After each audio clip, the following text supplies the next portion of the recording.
Okay, the red light says we're live. How are you doing, Kimmy? It seems like it's been forever since we've done a show, and it's only been 2 weeks. It has. It does seem like it's been forever. I'm doing all right. I'm a bit cold because I don't know if you folks have seen the weather in Colorado today, but apparently it's winter has arrived because it snowed like 3 or 4 inches. So, wow, yeah. And October already. Well, and that's actually what a lot of people were commenting about. They're like, oh my gosh, it's so early. Really, for Colorado, it is not early. It's just rare for it to stick like it did today.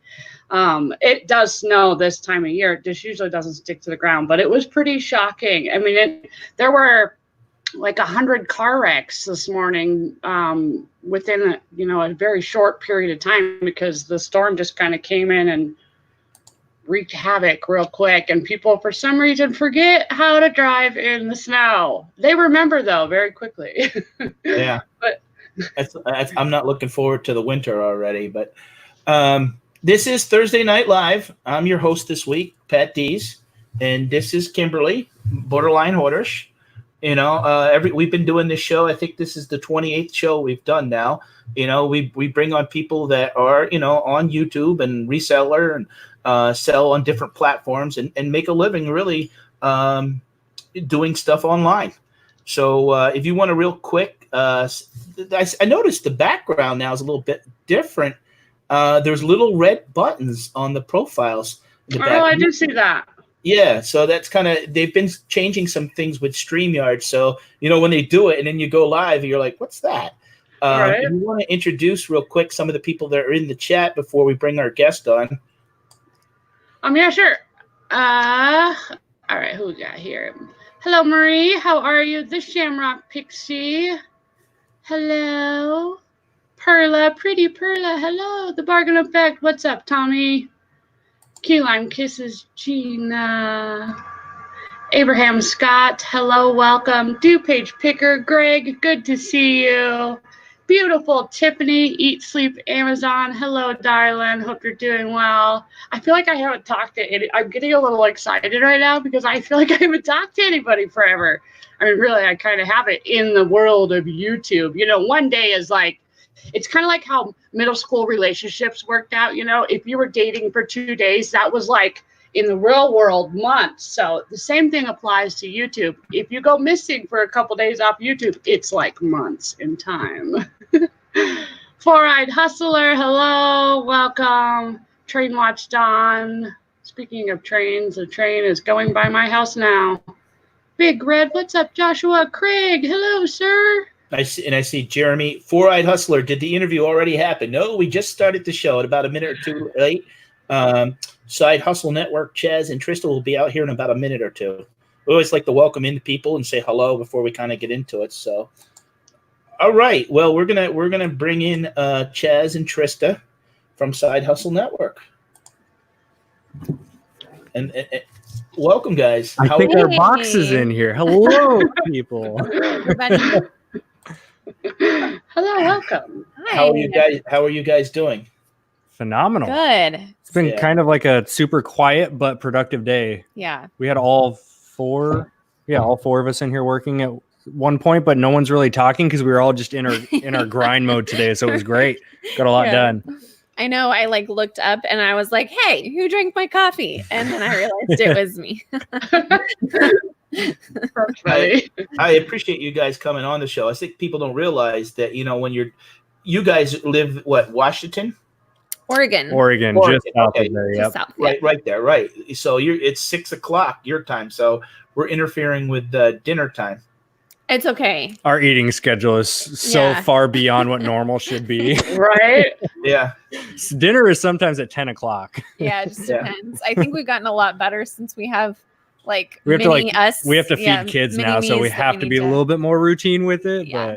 But there is plenty of times that as entrepreneurs we don't eat too much. Yeah. Now, for everybody that doesn't know who you are, why don't you tell them who you are, your channel, your names, and what you do? We're Charles and Trista Leslie. Chaz is the most common name people know me by, and we run Side Hustle Network, where we talk about anything reselling, eBay, Amazon, local sales, all that fun stuff. Right. I do a little Poshmark, and we just kind of document everything we do. We have 2 kids, so life is busy, but it's so good. Mm-hmm. Now I actually started following Chaz and Trista. Probably I've been on YouTube pretty much since January. I mean, I December I was kind of mingling around a little bit, but I had found them. And Trista, you have a pretty much a newborn baby. Yeah, she's almost 5 months. She's almost 5 months. 2 more old. days, she'll be 5 months. Right. So when I found you were only like 7-8 months pregnant at the time, and you guys were doing stuff from your warehouse. Mm-hmm. Now, where are you at right now with the background? With I see all the my collection. Yeah, we're actually at our warehouse. It's just kind of like that's our pretty wall. If we turned you around, you'd see just boxes Stuff. And like tape everywhere, and like everyone else's rooms look like in here. Yeah, the pile of sourcing. Yep, yes, pretty much. Because we all love the sourcing part. It's the piling up that tends to happen. Yeah, the listing part is always the difficult part. But we're in a great location because we're actually 5-minute drive away from our house, so it's not a commute for us to be here at the office a little bit later. Okay. Where in Oregon do you guys live? We are an hour south of Portland in a small town called McMinnville. How close is that into proximity to Beaverton? Well, actually, where Wade lives, that's where my family lives. Most of my family. Okay, Wade's about 35-40 minutes. Right. Yeah. My grandparents live in the hills of Hillsboro. So they have quite a big plot of land up there. Yeah. But that's where most of my family lives. And then I have a brother and uncles and stuff like that who live in Portland. But it's beautiful there. I always enjoy going to visit. Yeah. I was not envying you when you said it's snowing. We're not getting snow. I know.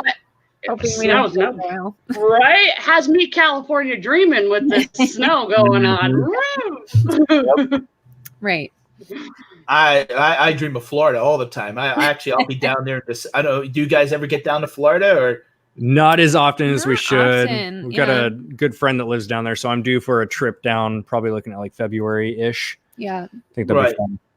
Yeah. You were just down there. Weren't you down at Disneyland with the kids? We were. Yeah, that was 2 weeks ago. Yeah. We already want to go back. Yeah, I'm already like, take me back. Yeah, it was beautiful. It was because here in Oregon, we get rain for about 6 months straight, and our average day is rain and 40 degrees. Mm-hmm. We're already seeing that dip, so it's usually hanging about 45 to 50 right now.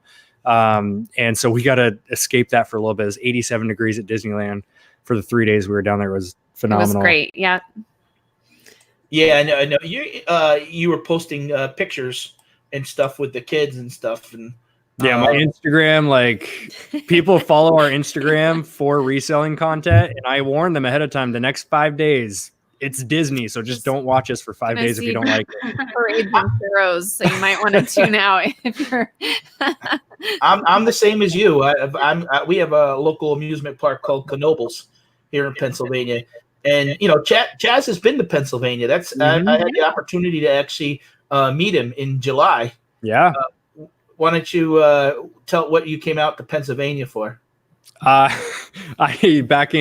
were in Virginia, right? Yeah. I don't know the East Coast at all. We never go to the East Coast, but we were in Virginia in January for a wedding. And my buddy Ron, one of our members inside of our groups, and he's also he was a fitness client at the time because I do a little bit of online fitness coaching, and he lost 50 plus pounds, rocked it, and he wanted to do a Spartan race. So in January when we were in Virginia, I said, "Tell you what, sometime this year, you pick a Spartan race, and I'll come out and do it." So flew out there. June, was it July? I forget, June or July, whenever we met. Like July, because I was not super happy. My daughter was only 6 weeks old. Yeah, she was not even 2 months old. So I flew out there, did Spartan race. We also, anytime we travel, we always just do these pop-up events on Instagram. I'll say, "Hey guys, we're going to be in this town at this time. Yeah. Here's the dinner place we're going to." And that's where Pat and I got to meet. So it was pretty cool. The power of Instagram, just one little swipe up and somebody can show up to a dinner. Yeah, I drove 3 hours to, and the funny thing is, you were actually closer to where I live where the event was held, then I had drove down to Harrisburg. I've been doing a lot of traveling this summer, and when I had found you guys, you reminded me, and I was always impressed because you're a young couple, and I'd like this is the West Coast version of Rally Roots, and it was hard to find another set of young couple doing it. It is, yeah. There's not a lot of couples doing it together, because the typical story is like, oh, my spouse doesn't get it or they don't support me. Right. That's how it was kind of for us in the beginning. Actually, I was the one that got into all this madness, and she was like, okay, cool, do your stuff, but how come you're in the garage till midnight every night and spending all of our money? So it took a while for her to kind of get that click moment where it's like, oh, okay, got it.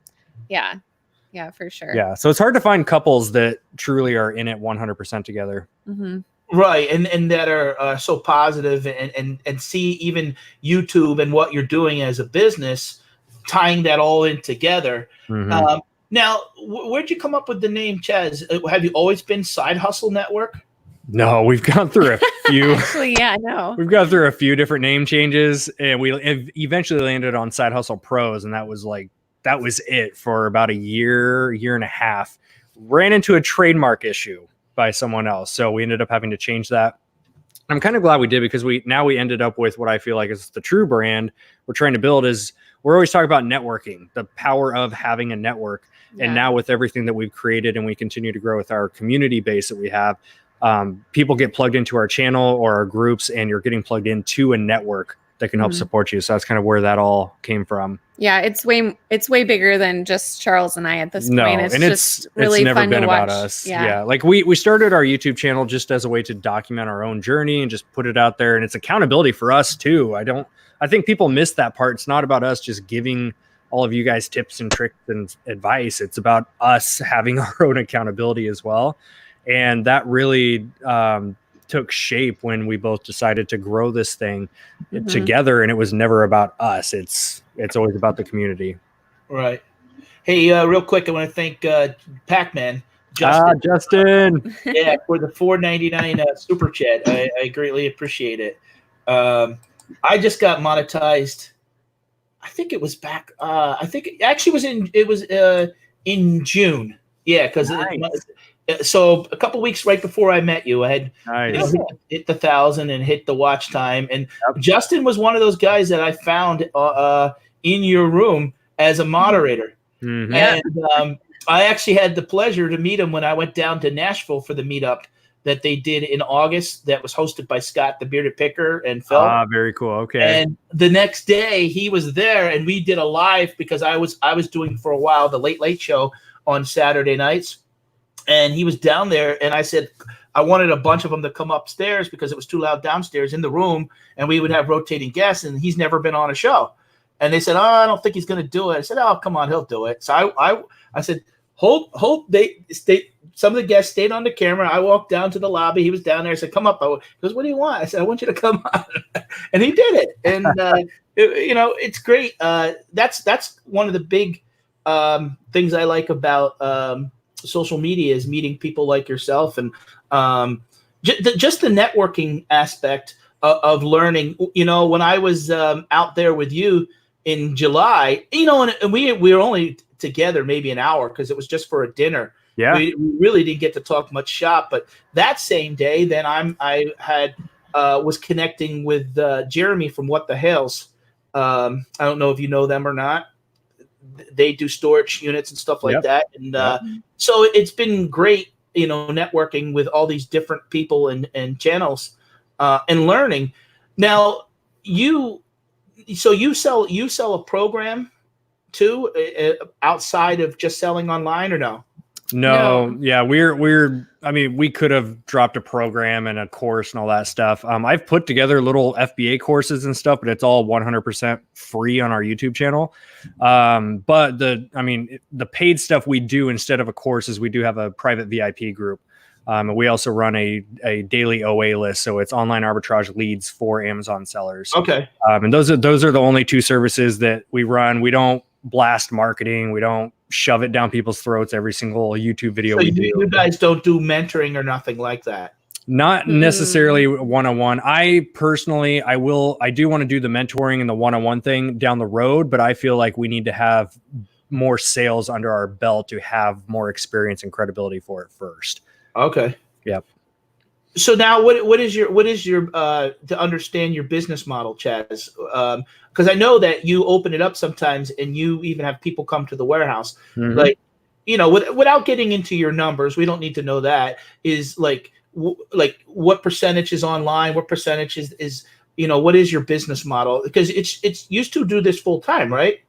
Yeah, it's a combination. So just the reselling specific with all outlets, Amazon, FBA, eBay, Poshmark, local sales, and that includes the warehouse sale, Facebook Marketplace. That makes up about 60 to 70% of the income. So I don't call it full-time income yet until it's closer to like 80%. But for now, it's over half. And basically, we have it split up in a few different categories. So one is Amazon FBA. For that, we do primarily retail and online arbitrage, little bit of wholesale in the mix. No private label yet. So that's kind of where we are at for that.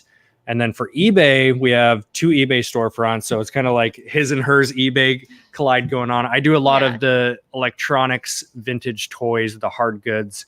And then Trista can take over and talk about what she does with her half. Yeah. I do whatever kind of hard goods that I can pick up that I know about. Charles is really good at vintage electronics, and I didn't know that there was a difference between a PlayStation and an Xbox for like the longest time. I just thought like they were all the same. Why do these games cost so much money? Anyway, so he does a lot of the vintage electronics. I do shoes and clothing and accessories, and I love Disney, so I pick up anything Disney, and I just. Oh, I can relate to you on that. Yeah. The problem is how much are you keeping for yourself? Yeah, I know. Right? That's the problem. Yeah, because I've watched Chaz on some of his shows, and he's there. He loves toys. Oh, and he made. I think it was 3 or 4 episodes back. He was making offers for people to. Maybe I should be talking about that in front of Trista. Yeah, I did. I did an Instagram swipe. Whoa! If anyone wants. Whoa, there we go. No, you're fine. I put out on Instagram. I said, if anyone has new in the box vintage toys, hit me up. He does have a method to his madness. He has to sell enough of one thing to purchase the other thing. So like if he is going to keep one kind of Funko, he has to flip 4 of those to pay for the one he kept. That makes sense. So technically, and I've done this before because we've gotten into it where she's like, you have too many at this point. I'm like, no.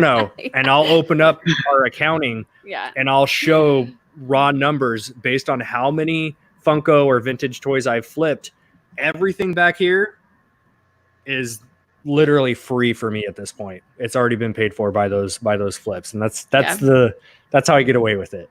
But there is a limit. There's certain times where she'll walk in and be like, yeah, you need to like sell some of this or just stop buying. Yeah. I look at them as micro investments, especially the vintage action figures and stuff like that. Mm-hmm. I'm never paying what they are worth. I'm always buying slightly under market value.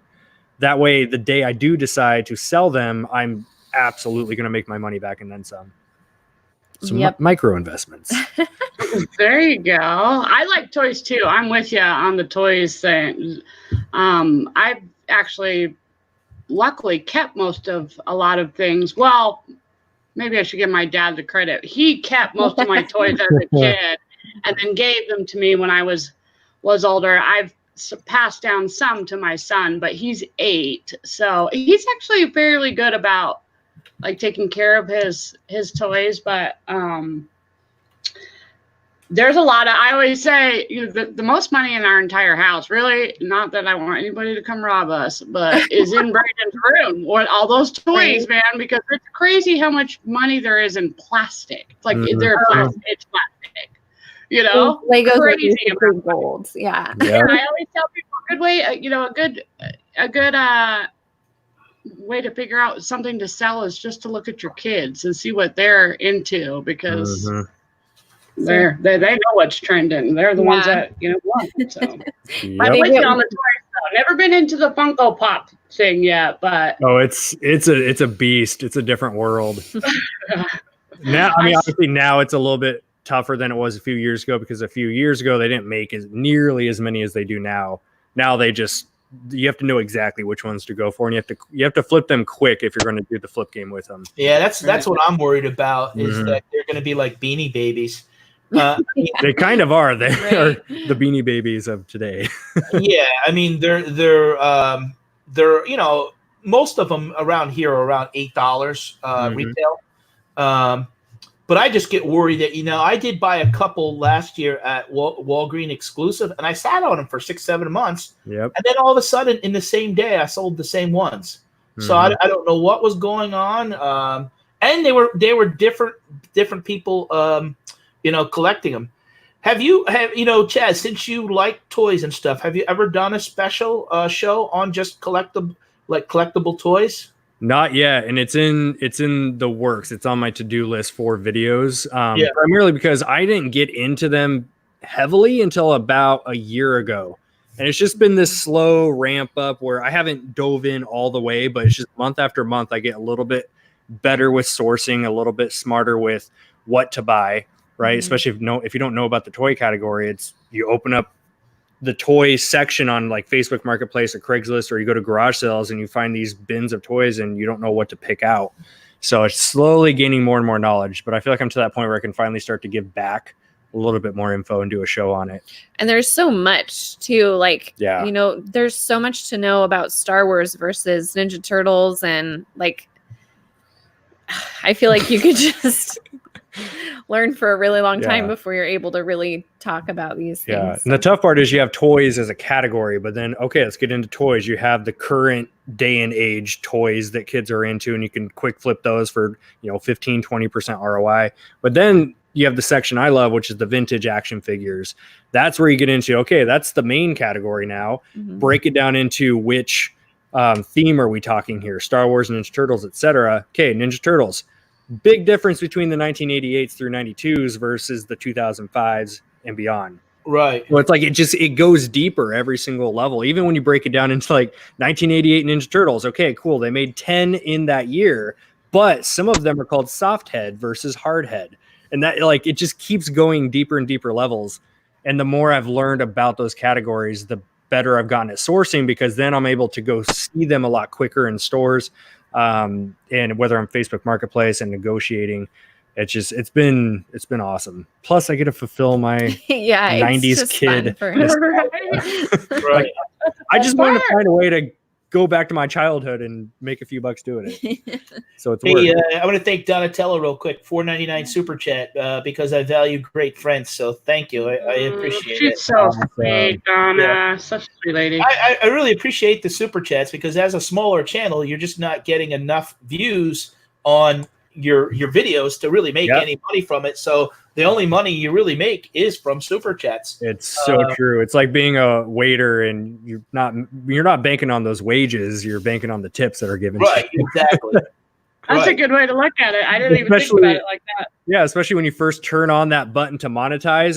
You need 1,000 subscribers and 4,000 minutes watch time to get monetized on a YouTube channel. And everyone's so excited. I remember being excited about that. We didn't have those regulations in place when I got monetized, but it was the same thing. I'm like, yes, going to get monetized. Flip it on.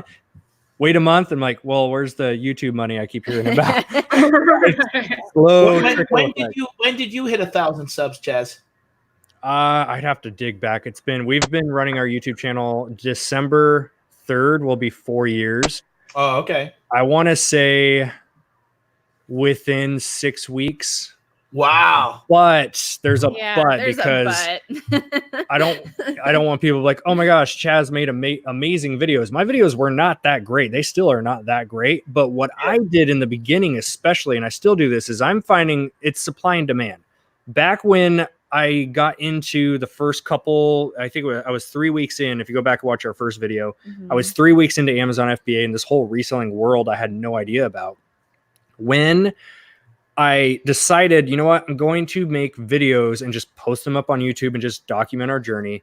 I then went to YouTube to look up what other people were making content around the Amazon FBA field. I couldn't find much. We had Steve Rakin, Craigslist Hunter. We had some of the OGs that were producing videos early on, and I couldn't find any actual like step-by-step tutorials. So I came in, I'm like, you know what? On Amazon. Yeah, not on eBay. So I wasn't doing eBay at the time. So I was looking for Amazon FBA specifically. And there was a few Amazon FBA tutorials back then, but it was somebody talking to the camera, telling you what to do. I'm a visual learner. I need to see what they're clicking on. I need to see the screen. So I did that. I turned on my screen capture, recorded a video, how to do your first Amazon FBA shipment, step by step, nothing held back from start to finish on the entire shipment. That video put us on the spot. So that's why I say it's not cheating to get to those 1,000 subscribers, but I found a very, very popular, or not popular. I found a very high demand area with tutorials. So those are the videos I did in the beginning. And then I got into liquidation pallets back then. So liquidation pallet unboxings. I wouldn't think that was cheating. When you said cheating, I thought maybe you had 999 family members. Then I got one.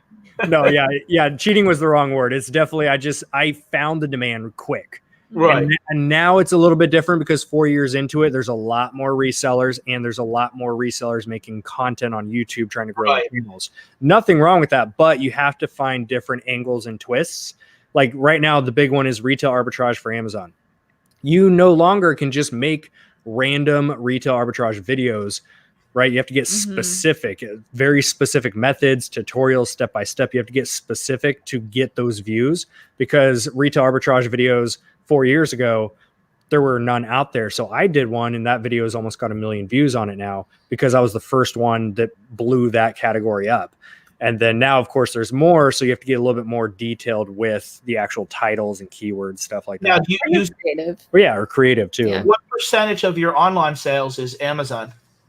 It's actually pretty split. We've always been hesitant to put all of our eggs in one basket or even put a lot more eggs on the Amazon basket, especially with Amazon. We've all seen policy changes and like all this crap that can be thrown your way. So yeah, we're pretty evenly split 50-50. If anything, I'd say Amazon is probably closer to 60-40. Of course, depends on time of year. Summertime just completely tanked. We did not put any focus on Amazon, but eBay was doing great. Going into Q4, it's probably going to transition a little bit more into Amazon as we get deeper into wholesale. My problem now, I've done RA videos, but I kind of find that me personally is that if you show the product, you're just constantly worried about people tanking the price and running out. I mean, do you do RA videos anymore with showing the product? So I haven't done a Walmart retail arbitrage video is the big one that blew up on that video. And in that video, I was showing the exact products. But what people don't realize is I filmed that video. I waited about 6 weeks to publish it. So that's my specific strategy I use is if I do have items that are profitable, I don't want, obviously with a larger channel, I don't want that many eyeballs seeing that product quick. So I wait until I sell out of my stock. So I give it about 6 or 8 weeks until I make it public and then I'll post the video. For the most part, now I'm starting to lean towards finding products when if it's something that's going to be educational based, the product doesn't matter, right? So I can even blur the product out and just show because really need to see Keepa, the sales rank, the FBA fees. That's what people are needing to see. They want to see the BOLO, they want to see the item, but they don't need to see it. So it's more so the data. So now in the future, if I do find really good products that I need to get an upload done on, then I'm going to blur out what the actual product is, but leave all the data inside of there. Right. Now, the last one I did, I think I got 5 items, but I showed 2 and I told why I picked it, why I didn't. My issue with has been with Amazon is just having the capital. What I like about it is sending it in and you're pretty much done with it. It's just tying that capital up to send it in like that because it is different, from eBay. One thing I did is I had bought a bunch of stuff that was on clearance after Christmas last year, and I've been selling that. It's surprisingly already in the last 2 or 3 weeks, I've been selling Christmas items already. Yep. Yeah. We do the same thing. We buy out post season is what we call that. So we buy it out when it's like 75 or 90% off. And we actually started selling, I guess I didn't tell you what it was, but I can't say it right now. But we started selling product that we had last Christmas. We sold through a chunk of it. We had probably 20 units left. As of 2 weeks ago, I saw about 5 sales come in, and those aren't even going to be in season until the week before Christmas. Yeah. And sometimes it doesn't have to be, those seasonal items are selling all through the year, not just at Christmas time. So even though the stores are clearancing them out and getting rid of them, there's still plenty of room for us to come in and buy them at 90%. And then, even if we do have to hold onto them for half the year, there's, like I said, lots of room. So especially we've been known to buy Christmas tree skirts, and do you remember that? We bought a lot of those Christmas tree skirts. Yeah. I hit a home run on Christmas tree stands. Oh, nice. Yeah. Red box, green and red. Yeah, so I think we probably bought the same thing. You get them like 90% off after season. Got them for $1. Yep. I'm selling them for $19.95. Yep. Nice. And the beautiful part too is a lot of people are like, "Oh, I don't want to hold on to product that long." It's like, well, you're not losing that much capital if you're buying them for at $1, right? Yeah. I only got like 17 of them, and I wish I could have found more. But what happened was, it was I was kind of new, kind of getting into it, didn't really understand. And I never did. How I found Amazon was through Scott, the bearded picker, and never knew. And I worked at Amazon a couple years ago when I used to be in the restaurant business. And when I was leaving the restaurant, I wanted some extra money. That's how I started selling online. I always wanted extra money to take vacations or just Christmas presents. So I didn't know nothing about it, and I found when I found those and here, I sent them in probably about 4 weeks ago, and like one day I sold 5 of them. Yeah, and who the heck's buying? Already. You learn. That's the thing is, and I haven't really lost much money on Amazon. What I need to understand better is just how storage fees work, and things like that, and understanding. Because you want the stuff that I've been sending in lately turns over faster.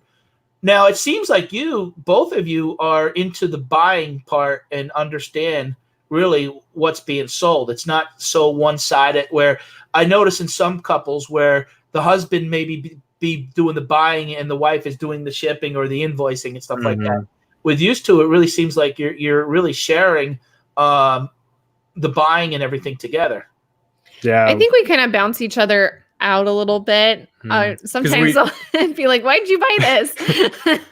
I think the biggest thing, like if we're giving a couple tip for the, if you want to get your spouse on board, it was delegating specific roles and knowing what each of our strengths are. Yeah. Like, I don't buy clothing. I know very little about clothing. So she buys all the clothing, most of the shoes, and I stick with what I know. But just understanding each other's strengths really played a role in that. Yeah. And it's not like, I see the Amazon sales come through, but he does a lot more buying for it than I do. But granted, if I took a week off, you would know how to buy. Cause there's been times, especially Q4, where I can't physically go buy all the stuff that I want to. So I'll bring her with me, and she's got the Amazon Sellers app, and she logs in and she can go scan and buy too. I'm pretty good at Nike. She's really good at Nike. Really good She's actually found, I would honestly say for dollar profit made, you've probably made more on Nike than I have. She's good at reading Keepa. She's good. I have a quick question here from the Bargain Effect. What would you suggest as a decent startup capital for Amazon? It depends on, are you brand new to the platform, or have you been selling for a little bit? And it depends on which model you want to start with, because bare minimum, you could start with $50 and go buy a few used books and flip those, make a crazy good ROI, and just reinvest it. Books are great to get started with. Like Charles said, it's low barrier to entry, and there's so much out there. You just have to be patient and scan everything. Yeah. Now, if you're going into more of a traditional retail arbitrage, going up and down Walmart and Target aisles, you're going to need, I like to tell people $500. That's what we started with. I put about $200 into printers and scanners and the basic stuff that you need. So I put about $300 into retail arbitrage, but I mean, quick flip. That's my biggest tip. It's not so much about how much capital you start with. It's about how fast can you turn it, so you can grow that into playing around with $2,000 and $5,000, because that's where it gets to be fun, is when you can play around with those numbers. Well, and you know, and I kind of have to agree with you guys are saying. I was glad I started off small, because I made a couple mistakes. When I was doing the books, I was putting them on there, match the low price, and thinking, oh, I'm going to make, and I was quick looking at it, like, oh, I'm going to make $2. And then when I dug deeper into it, I was actually losing $2. Yeah. Because what was happening was the match the low price a lot of times was the people shipping books from themselves for out of their house or wherever their business is, and it wasn't calculating in the shipping. Yep. You know, not like, so if it was $7 plus $5 shipping, it wasn't $12, wasn't the low price. So I had to, you know, dig deeper. So after I lost like $40, I got smart and I went through some of my stuff and like quickly adjusted. And I'm also not being, when Staples had a sale one time, I was so, oh, it's only $1. Well, even sometimes some things they're just not they're not gonna sell. You know, I mean, scissors was the perfect example. I bought like 12 pair of scissors that were $1 a piece that normally sold for $8. Well, they didn't sell. Yep. You know, so I recalled those back, and now I look for things that are at least are selling and try to understand ranking a little bit better. And because who wants to tie money up into stuff that's just going to sit there? Exactly. We always tell people, because everyone's like, you know, how much money do I really need to sink into this to get started? And Keepa is absolutely 100% necessary. You have to have Keepa to make good buying decisions. I feel like I don't know how you would make good decisions without it. Because that's what happens. I've done that mistake way more than you have. But I have to see the data. I've bought many things because I'm like, I don't care what Keepa says. It's cheap. I'm going to buy it. Somebody will buy it for twice as much. That's the mistake I was making a little bit. I've made that on more than one occasion. Right. But yeah, and even going into Q4 too, like just because it's Q4 and you guys keep hearing about the like sales spike that happens, if you have crap, it's not going to sell just because it's Q4. You have to buy stuff that's in demand, especially with, you know, look at eBay, like Amazon, we have Keepa. We have so much more data, access to data on Amazon than we do with eBay. eBay, you can filter down. You can use Terapeak to look at the last year, but you can filter down to the last 90 days of sold history. Just because you find a VCR for $5 doesn't mean it's going to sell for 40 or 50. If there's no sold history, chances are you should probably just pass on it. Now, I got another question from the same person, Tommy, the Bargain Effect. He says he's talking about money for product, insurance, store fees, if you're new to Amazon. Well, the store fees are $40 a month. So otherwise you're paying $1 an item. That didn't bother me. For me, sending the stuff in, obviously there was that cost, but I mean, I basically started for $200. I'm not sure what he means by insurance. I don't have insurance doing Amazon, or you're a little bit different having a warehouse. But if you're going to do Amazon in a sense from your house, insurance isn't an issue. So actually, insurance is technically required by Amazon. It's not enforced. Not yet. It will be strictly enforced. They keep I mean, that was supposed to happen like this year. But yeah, so the requirement is if you have a pro account, so if you're paying the $40 a month, insurance is required. And if you dig into the actual section in Seller Central where it talks about this, you'll see that it says if you do $10,000 in sales for 3 consecutive months. Yeah, and it's a liability thing. And we have one of our connections in our network, Ashlyn, who we recommend everyone for insurance, and that's who we use. And she's seen firsthand many cases of, even with retail arbitrage, for example, if you go and find an item, let's say a pair of those scissors that you were talking about, and you send it into Amazon, the customer buys it and the customer gets injured by those scissors, they can drag you as the seller into the lawsuit. And unfortunately that happens pretty often. So that's good to know, because I'll be honest, I've never heard anybody talk about it before. I mean, I've had a business before, and I've had it's not a fun part of the nobody business likes to talk about insurance. Yeah, but I'll be honest, I never knew about that rule too. As far as I mean, I'm not selling those kind of numbers. I mean, I was concerned because as I source and get and fill up the 2-car garage and can't park the cars in there, I went to my insurance company and said to them, "Hey, you know how like that question is, do you do a business out of your house?" And I said to him, they go, "Oh, you got enough insurance. Don't worry about it." He goes, "You're covered for a certain amount." He goes, it's your personal stuff." He goes, you're fine. So I didn't have to pay extra, but I know that from my past experience restaurant about liability insurance, but never kind of thought about it. But also they asked is how quick do you get paid? I get paid twice a month. I don't know, if it's different depending upon how much you sell. I'm still considered a newbie, 6-7 months. How long have you guys been doing Amazon? Almost 4 years. Almost 4 years. But that doesn't mean that we get paid No. So Amazon, we get paid every 2 weeks, just like you. Right. Amazon went through a wave of people for, I don't know, like a year we're in the middle long. child. Yeah, we're the middle child where people get daily payouts. So if you're a lucky daily payouter. Yeah. And good job. Sometimes there's no rhyme or reason to who gets it, but the general theme has been if you have a really old account or a really new account, you'll get daily payout access. So when you go to transfer, you can actually hit transfer now. There's a button in Seller Central, which we don't have. I've gone through umpteen reps to request it, even with our sales history, nothing. So yeah, unfortunately, there's most sellers have that every 2-week payout. Yeah. Like today, my payout was today. I don't know if everybody's the same. Like if you're doing monetized on YouTube, it always seems like it's the 22nd of the month. Yep. I got my first like $100 last month. Hey, congrats! That's exciting though when you get that first little paycheck. Yeah, I wrote it down, and it's neat that when it goes in your account, it says Google. Yeah. Thanks, Google. You know what's less fun is getting the tax information from Google. Yeah, then they send the 1099. You're like, crap, I don't have that many write-offs for YouTube. Shoot. Buy another camera, buy lighting. Yeah. Tommy's asking, doesn't Amazon hold your money for the first couple months when you first start? You can answer that, Chaz.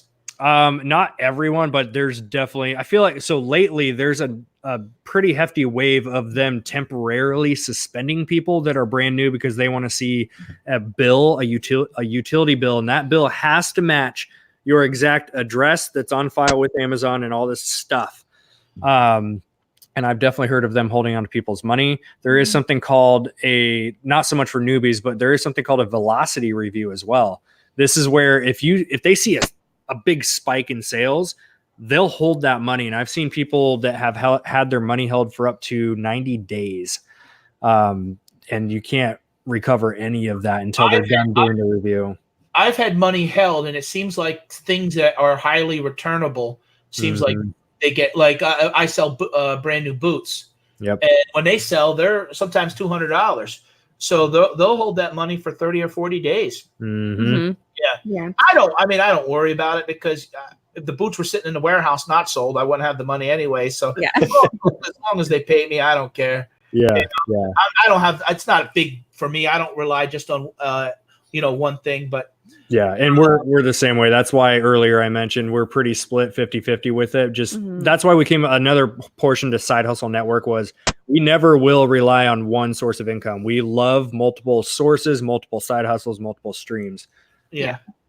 They do. If you are just getting started with eBay, PayPal will put is it a 2-week hold? Yeah, there's up to 21-day hold on PayPal if you're new. 3-week hold, yeah. I've been on PayPal probably for 15 plus years. I mean, I remember on eBay when we sent money orders or people would send cash. Yeah. Oh my God.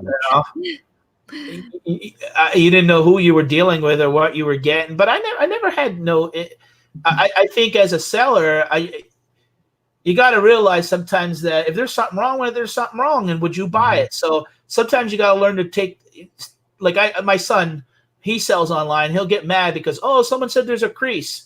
Well, did you write that down? No. Well, there's a crease. Just give them their money back. And then sometimes if it's only like $8, I said sometimes make an offer them 50%, and a lot of times there's they'll okay, no problem. Mm-hmm. Yep. Hey, Trista, I know you need to go in a couple. I do. Yeah. Yep. Where I can have people to- find you? I'm so excited because it took her 4 years to make her own Instagram account. So I'm not on Instagram much, but I She's have getting there. started a new channel that's just basically following me along. It's her bird's eye view Yeah, instead of mine. because I resell obviously, but I do it with the kids close by, if not maybe even on me. Yep.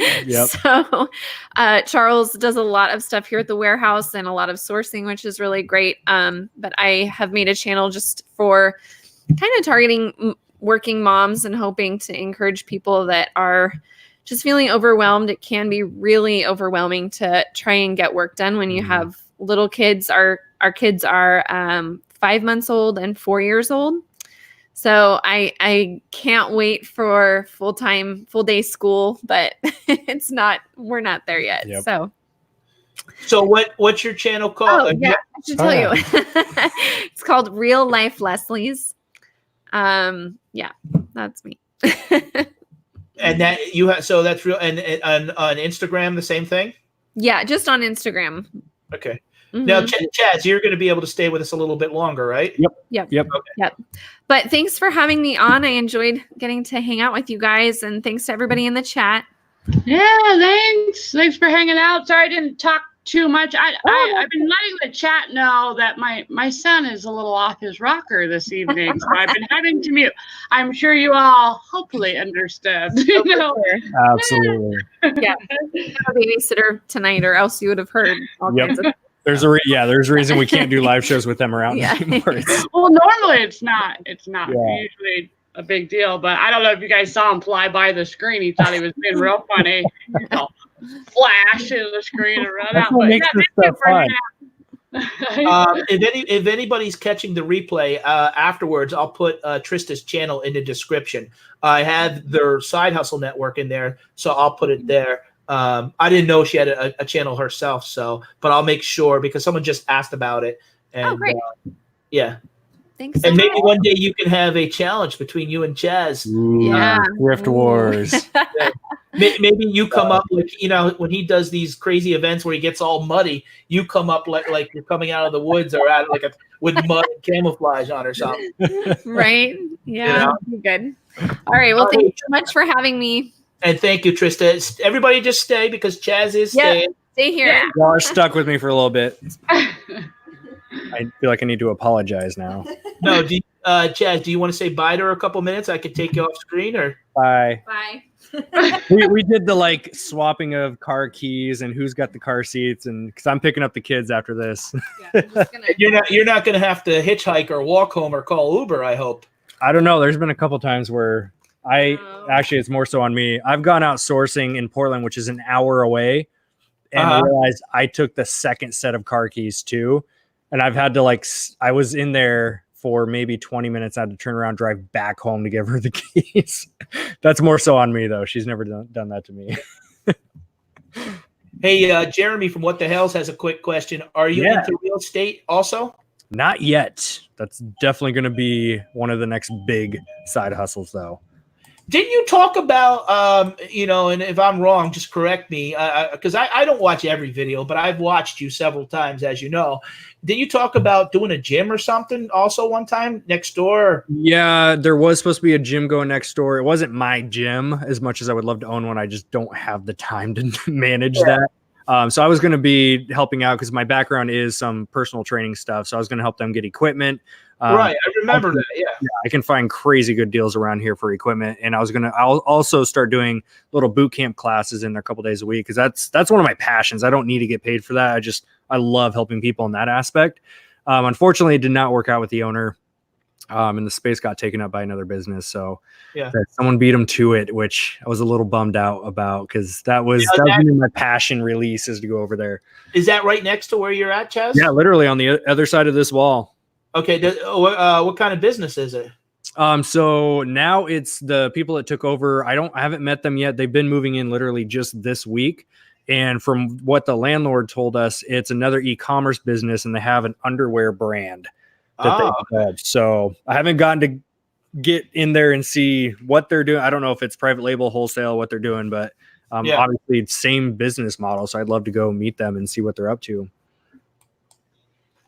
But yeah, the gym is actually another part. I have these long-term visions, and owning a gym is one of those. Just for the pure aspect that I love that environment. Now when you do the warehouse sales, are you doing them every weekend or? No. So the warehouse sale before the warehouse, we've had the warehouse for about 2 years now. We were in our garage for 2 years. And for the 2 years we worked doing resale out of our garage, we would do a big garage sale at the end of the summer just to get rid of old inventory, customer returns, slow moving stuff.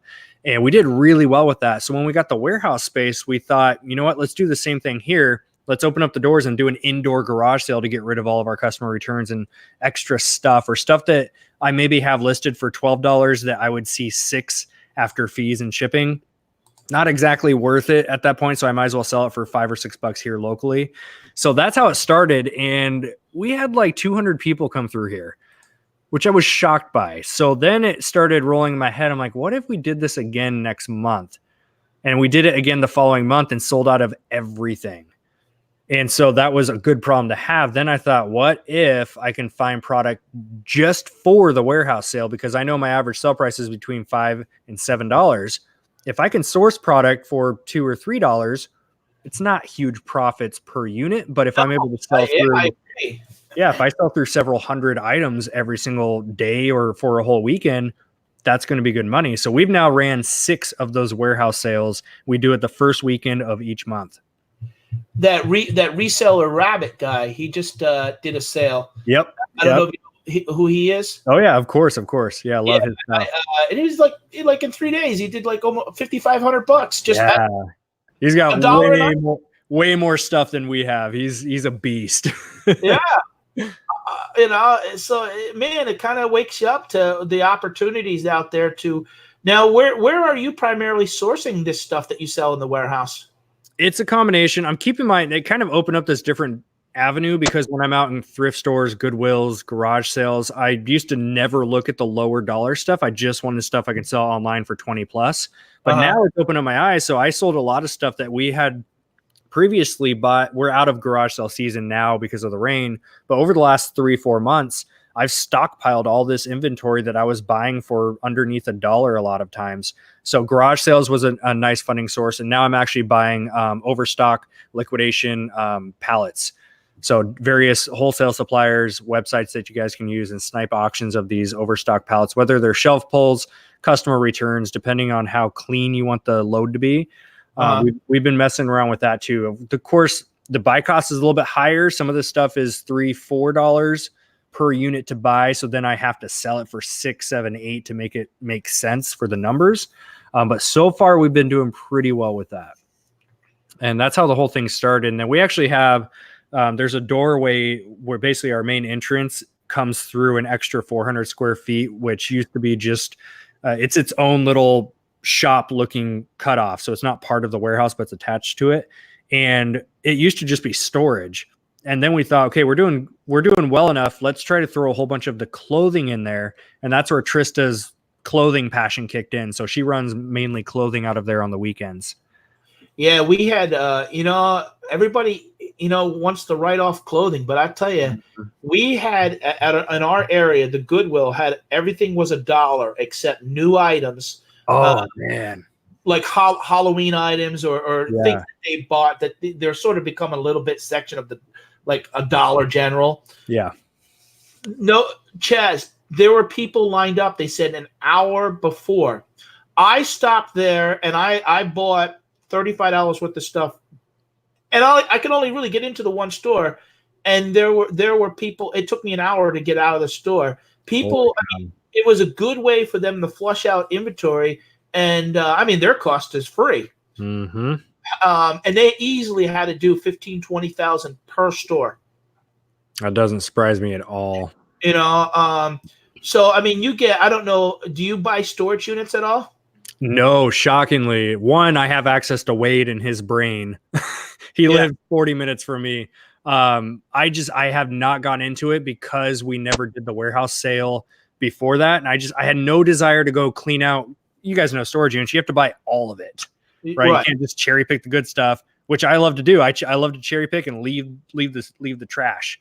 So that's why I never got into storage units. But now I have 6 months worth of data in my local community, my customers now. And now I've actually got a list of people that look for specific things. Like I've got a Wizard of Oz gal that will buy anything Wizard of Oz.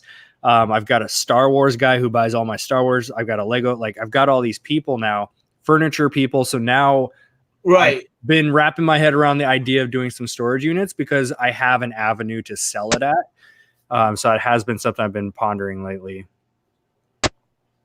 Here's a question from Adam. Chaz, do you buy manifested or unmanifested liquidation? Definitely prefer manifested, as most of us probably would, but unmanifested, if it's a lot cheaper, I will do it. Can you explain the terminology? People that don't know. Absolutely. So when you go, whether it's a wholesale supplier or a liquidation company that give you these overstock pallets of customer returns, whatever the case may be, manifest is just an Excel sheet or a list that will show you exactly which items are on there, how many units per item are on there, etc. Unmanifested is a blind buy. Sometimes they'll give you a picture of the top of the box.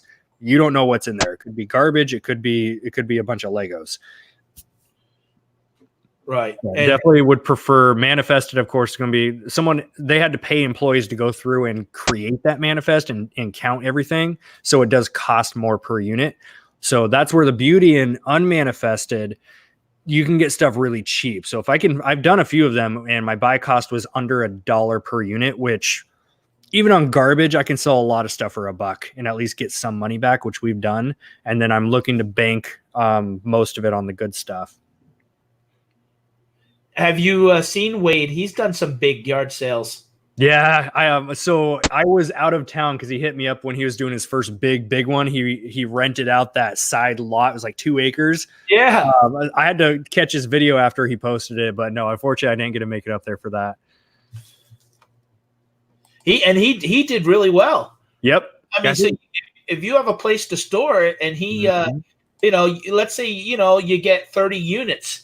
And you got a lot of clothes in there, and I was thinking, man, you do one of those weekends where you blow this stuff out at $1. Mm-hmm. I wouldn't surprise me to almost get all your money back that you got into the units, because it just seems like everybody loves a good deal, and you're moving and not having to worry about listing it, shipping it, and And it's so great. Like Trista right now, she's huge on the bins. The Hillsboro bins that we have up here is phenomenal. Anyone in the whole Northwest, there's people that drive down from Seattle just to go to this bins, which is a 4-hour drive down to there.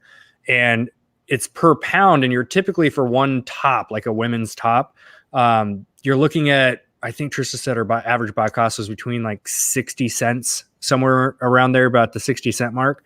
And we sell a lot of our clothing in the warehouse sale. Probably half of our sales from the warehouse sale come from the clothing, because we slap $5 per piece across the board.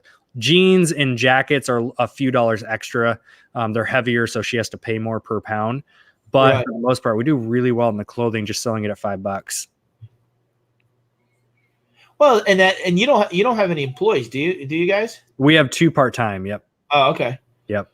Because especially running as many things as we do, it got to the point where 2017 was one of the hardest years for me mentally, because this was before employees, before virtual assistants. We had the YouTube channel, a few paid subscription businesses online. We were doing the reselling avenue, which included Amazon FBA. We transitioned into the warehouse that year, like all this stuff going on. And I eventually hit a breaking point where I couldn't do it by myself anymore. Trista was helping out. And of course we had Titus, our youngest boy, or oldest boy. But back then she was doing a lot of the house stuff. And I was here at the office doing a lot of that stuff. And I was just so spread out, too spread thin. And that's when we hired our first employee. I started hiring virtual assistants to help with the online portion of our business. So I was able to help out with that. And then from there, 2018 took a shift, because mentally I wasn't so stressed out anymore. So that was a really good turning point. So employees, virtual assistants have been game changer for me. Even if I break even at the end of the month, just the stress-free life that I get to have now versus what I was doing back then is so worth it for me. Yeah. Now, Pac-Man's asking, are you guys still moving? That's the plan so far. You mean personally or the business? Personally. Oh, okay. Yep. So we're looking to get out of Oregon. We've both grown up here our whole lives, and we're just so sick of the rain. Okay. Well, do you have an idea? A different state or? Yeah, different states. We're eyeing out some options. Florida was in talks for a while, but just we're passing on Florida, so we're looking at some southern states. Yeah, see what we have options. I would like to. I want to move to Florida half the year. Yeah, exactly. That's why we backed out. We're like, that like 3 or 4 months of hot is really hot. Yeah, I've been down there multiple times during the summer. I'm like, no, I'll pass. Before I forget, where's your YouTube Grammy? Is it there? That is, where would that be here? Right there. Oh, okay. It kind of hides, like that's exactly where my head sits. Yeah, where is it at? Oh, right there. That's you got that. When did you hit 100,000? We hit that in, I think it was December. No, not December. I feel like it wasn't that long ago. I can actually roll it up on my Instagram, see when it was. It's weird. You'll see when you hit 100,000. I almost feel like just I hate numbers and going for likes and stuff like that. But I feel like when you hit 100,000, people look at the credibility aspect a little bit more, because there's a swing that happens. I don't upload consistently at all. I do 1 or 2 uploads a week. I'm one of the least consistent YouTubers. And I've still seen a huge shift in subscriber count over the last, because now we're at 126. Almost to 127. I've noticed. I'd like to one day on the side pick your brain a little bit, because I mean, I think it helps when you have, like, if you did a thrifting video at Goodwill, you're automatically going to get a 5 or 8% watch. Yep. Where the number is so much higher than a smaller channel like myself and Kimmy, where we're getting like a 10% watch, but the number is so low compared to how many subscribers that we have. You sometimes are trying to contemplate which videos to make or not. Mm-hmm. Now, does Trista ever decide for you, like, okay, let's make this video, or do you guys have a plan when or is it because you do a lot of lives too? Yeah, that's the one thing we have stayed consistent with, is we try to do a live show every single Tuesday night. So that's been the most consistent. It's all of and that's been consistent because it's easy. It's easy just to sit down just like we are right now, hit stream, and then go. There's no editing. There's no research that goes into specific keywords and stuff like that. So that's what I love about YouTube, is the live streams. When it gets into sitting down and pre-recording and editing and doing all that stuff, that's where it gets to be tough for me to stay on top of, unless it's just forefront, starting the week off right and recording stuff. So Tristan and I do talk about the YouTube channel, what types of videos we think we should be doing. We're always watching comments, right? We're always in our comments, our inbox. We're always absorbing topics that we should be focusing on. Especially with YouTube, it's tough because as a creator, we may have all these great ideas like, oh, the audience would love to see this video, and we produce it and it gets no traction. And then we do another type of video, which we don't think they would enjoy, and it just blows up. Like the Walmart retail arbitrage video, or even bigger than that one. I did a video showing how to source shoes at Ross. I thought that video would get like 5,000 or 10,000 views, just like an average view video for us. And that thing's got almost 1 million views on it. It just caught traction. Wow. And for me, it wasn't a fancy video to do. It was just literally, hey, here's a shoe. Here's the style code. Here's how you look up comps. Is it worth it or not? Okay, put it back. Go to it was so easy to do, and yet people loved it. So that's where it's tough as a content creator sometimes, is knowing exactly what the audience is looking for, because most of the audience stays quiet. That's the hard part. Most of the audience will stay quiet, and they'll secretly watch you behind the scenes. And then a year later, I can't tell you how many messages I've gotten. They're like, oh, hey, we've been following you for 3 years. I just want to thank you. I'm like, I've never seen your name in comments, like nowhere. I want to engage with the audience, right? Yeah. So, content creation in YouTube, it's its own side hustle.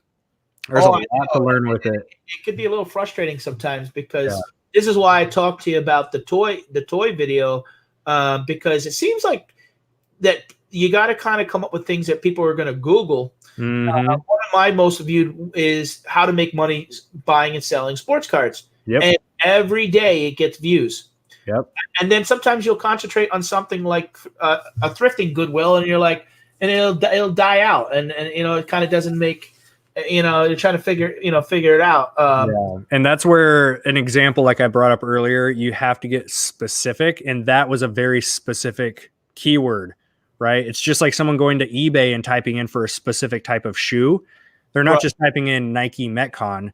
They want to know, is it a Metcon 2, a Metcon 4? What colorway is it? What size? So the more specific you get with the topic and the title, the chances are the better traction it's going to get. So something like how to do, sports cards versus just here's what I found at Goodwill. Two totally different audiences are going to look at that. Now, do you see yourself, Chaz, getting more involved in YouTube? In other words, trying to put out 4 or 5 videos and getting more, because obviously, there's income to be had there. With trying to get out 25, 30,000 views on a video. Yeah. So that I've recorded probably 6 to 8, somewhere in there, 6 to 8 videos already over the last week. So I am going to be uploading. My goal is to do 4 times a week. Yeah. And it has to be for me non-negotiable because it is a business. It's a side hustle. It produces income. Right. So I need to treat it like a business. And I've been completely transparent with people and told them I leave at least $2,000 a month on the because I don't post more. That's exactly where I was going. And I, in the beginning, I related you guys to Rally Roots, and you start analyzing channels and you say, wow, these guys are a nice couple, but why are they not kind of pushing? Because you're doing other things. Yeah. And with the subscribers that you got, I think you could probably, once you get a steady, you could have good viewership. Yep. And I don't know what you could plan on doing. I know Wade's trying to do something different with the kids. You guys do things, and down the road, if you plan on to kind of incorporate the kids in doing, family adventures and stuff like that. Yeah, that's where we've talked about, because here's the thing is the channel we have now is only one very small niche of retailing, right? You get into other people who have we have such a tiny YouTube channel compared to what the big picture looks like. Right. You get the people who have 5, 10, 20 million subscribers. They're in vlogging, family travel. Trista is huge into Disney. So she's looked into Disney channels and starting her own Disney channel because she's got the knowledge and the passion to build that. I just actually this week sat down and created a new fitness channel. So it's not just me producing like fitness videos, but it's more just documenting my own weight loss journey. Cause I've lost some weight and been through my own transformation. And it's also doing these like 30-day challenges, right? Like I just finished up 30 days of burpees, which sucked, but I did 30 days of burpees. So I'm creating these videos in that channel. So we are kind of branching out and finding other channels, niches that we can branch into. All right, we're getting down to about the last 5 or 10 minutes here. I know Kimmy's been a little quiet because her little guy, and he's a good boy. And he is. He's just very noisy tonight. I keep trying to tell him, you know what? If you're going to make all this noise, you might as well come say hi. Yep. He came and said, if you saw earlier, he came and waved and then took off. And then he's gone.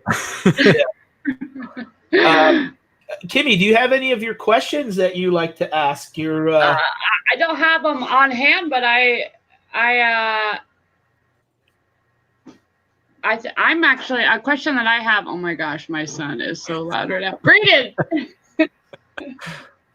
I can't even. Brayden, come here.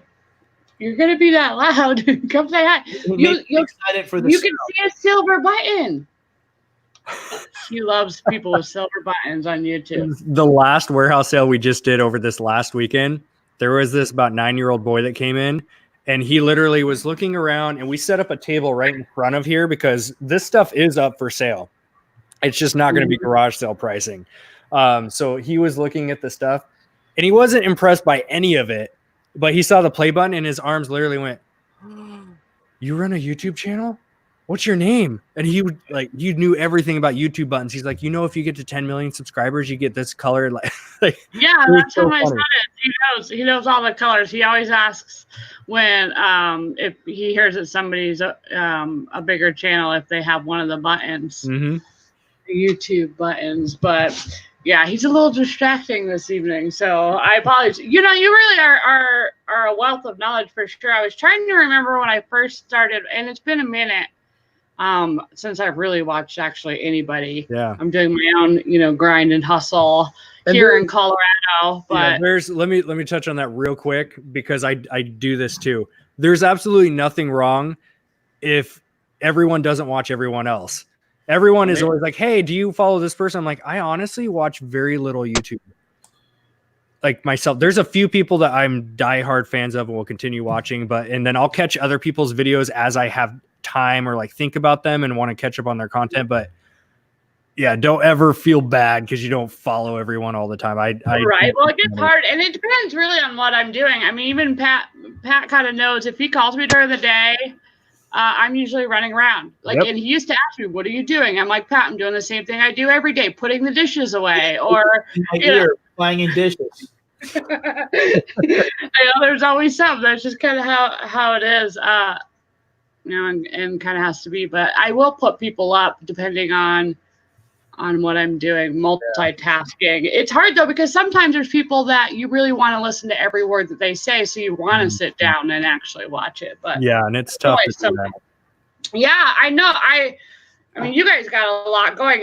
There's a lot of, it's really kind of inspiring, honestly, to see how much you guys are doing and stuff like that. I'm at that stage where you were saying right before you hired somebody. Like, I'm spreading myself far too thin. Yeah. I guess a good question is what's kind of a tip you could give out to maybe somebody like myself or even Pat, who is newer to YouTube and newer to even reselling?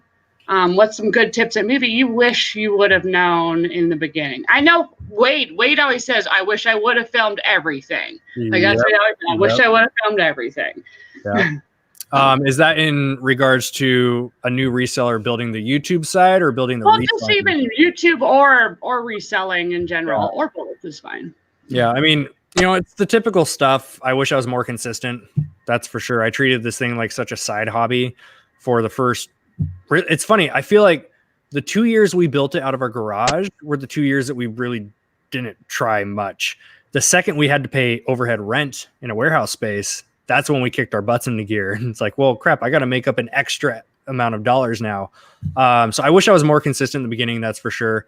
Number two is learning to get into different categories and find the ones that stick, right? Like I've ventured into women's clothing. I know that there's a lot of money to be made in women's clothing.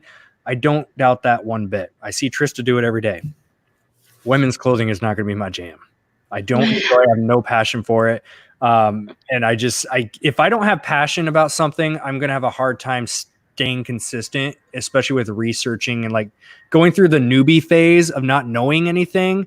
I hate that. So I got out of that. And then I started venturing into other things. I really got into Nike on Amazon was something I was doing really heavy for a little bit. So I love that game. Then I got into retail arbitrage, online arbitrage. So I found these methods that worked for me. We've gotten heavier into wholesale and I found things I had issues with. So we didn't do it as hard, but ultimately it's branch into different things, whether it's different business models or different categories, and find the ones that work for you and just focus on those. There's pros and cons to spreading yourself thin throughout many categories or just focusing on one or two heavily. There's definitely pros and cons. I've turned into one of those sellers that I'm not an expert in any one field, even when it comes to business models, retail arbitrage, online arbitrage, wholesale, eBay, like all that stuff. I'm not an expert in any one specific area, but I have pretty broad knowledge about a lot of different stuff. And so that I feel like hindered me a lot in the beginning because I started off wanting to go broad and wide. And I would recommend if you're new to reselling, you want to focus on one or two categories, learn those, get knowledgeable in those. Once those are stable and you can go into stores and find stuff left and right, awesome. Then add in a third or a fourth and grow it from there. Because like you said, when you spread yourself out too thin, I've been down that road many times, but 2017 was that end of that year was the worst point that I've been in mentally. And it weighed on me physically. I was like 50 pounds heavier back then too.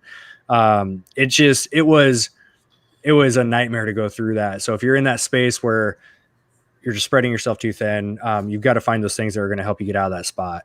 Right. Especially as a new reseller, this stuff is overwhelming, especially when you watch people that have a warehouse. Like, I know what it looks like to see all this stuff in a warehouse, and there's overwhelming times with it. And I had one of these moments last week for like 3 days in a row. I legit, if our landlord had walked in here and said, hey, you have the option to walk away from your lease right now because we signed a 1 year, I probably would have taken it last week. Because there's days where I walk in, I'm like, this, I like, between Tristan and I, we put ourselves in this situation of having this much stuff to manage. We have 2 part-time employees we have to manage. We have a virtual assistant team we manage. It gets overwhelming. And especially when you're new, you might feel that same way. So the more you can just get clear, concise vision of where you want to go with this and narrow it down to 1 or 2 business models or 1 or 2 categories, build the consistency in those first, then add in more stuff, you are going to help the overwhelming feeling tremendously. Mm-hmm. That's great advice. Yeah. All right. If you guys haven't subscribed to Side Hustle Network, you can check out his channel. Kimmy, we're going to wrap the show up here. If you want to, you got anything going on this week? I know you've because I'm a YouTube slacker, a content creator slacker. It's all in the grand scheme of things, it's for the better, because I'm playing catch up and we have a lot of really great plans coming up throughout the holiday season. And then of course, on top of just being a parent, with parent teacher conferences and all that, which reminds me, next week, parent teacher conferences on Thursday. So we are still doing our show, our Thursday Night Live. I will be the host, but we're going to push it back 30 minutes so that I can make it home in time. And the special guest next week, I don't think she popped by. I know that they're pretty busy, but is the beautiful little mama stalker, Liz, who is storage stalker, Alex's wife. And I'm totally stoked about it because she's been getting her own channel going and kind of branching off and doing her own thing. They still do all the couple things. They're such a beautiful couple. I just love to watch those two. So I'm pretty excited to have kind of the wife opinion on going from being, part of your husband's big channel to branching off, doing your own channel while still juggling all the children that they have. Like, I know there's going to be quite a lot of people that can relate in the busyness of life. So I'm pretty stoked about that. And I think that's it that I have going on. Who knows in between if I'll go live. I'm not trying to put too much on my plate till I can get all my ducks maybe in the same pond. We're just shooting for the same pond. It doesn't have to be the same row, just the same pond. Well, I'm doing 2 videos a week, and I usually do the live once a week, doing something, even if I'm not hosting the show that week, then I'm talking about, 168, which is 168 hours in a week, and just how to manage them. But I am doing stuff this month for breast cancer awareness because I'm a breast cancer survivor. And actually tonight in about 10 more minutes, I'm a glutton for punishment. I'm going to do a pop-up book, sale, where I'm going to do like 12, 14 lots of books, and the money will be donated for breast cancer awareness. So if you guys, you don't be surprised to see me go live in about 9 more minutes. And however long that takes, it'll just be a pop-up sale, $10, 3 or 4 books. That includes shipping. And then the money will be donated towards breast cancer awareness. So that's what I'm going to be doing in 10 minutes. And, But hey, Chaz, I really want to thank you for coming on the show tonight. I appreciate your time. And tell Trista I said thank you. I will. Real quick that you want to say or push that you're going to be doing? The biggest push for me, I mean, in a couple different avenues. YouTube, obviously, I'm getting to that 4 video a week mark, so that's on the YouTube side that I'm really pushing towards. And then we got out our first Amazon FBA shipment today. It took about 3 or 4 hours. It was grocery items, a lot of 3 and 4 packs. We had to polybag every single one. So getting back into FBA going into Q4 is a big push of ours. So this was the first shipment we've done in a while. So that felt good to get it done, out of the way. Stuff I've been procrastinating. That's the biggest thing that we're doing right now is I'm making a list of everything I've procrastinated over the last 6 months, whether it be certain types of videos that I want to do, Amazon stuff, eBay stuff, death piles. Make a list and no more procrastinating. It's just I wake up with this mindset of just I'm not stopping till the projects are done. So I've been getting a lot of work done this week. I wish there. I'll be honest. I wish I could find people like ourselves in our own backyard. Yeah, right? That could motivate us. And you know, if I stopped over at your warehouse and hey Chaz, and it'd be like, man, you see what Chaz did this week? I got to get going. And you kind of push each other. It's sort of like the same mentality of people working out and doing fitness. I think more and more people would be doing these things. It just you need somebody to be pushing you. Accountability, absolutely. So, but hey guys, thank you everybody for coming. Thanks everybody in the chat. And thanks again for the super chats that I did get tonight. I greatly appreciate it. And everybody have a nice night. Awesome. Bye. Thanks for having me on, guys. Appreciate it.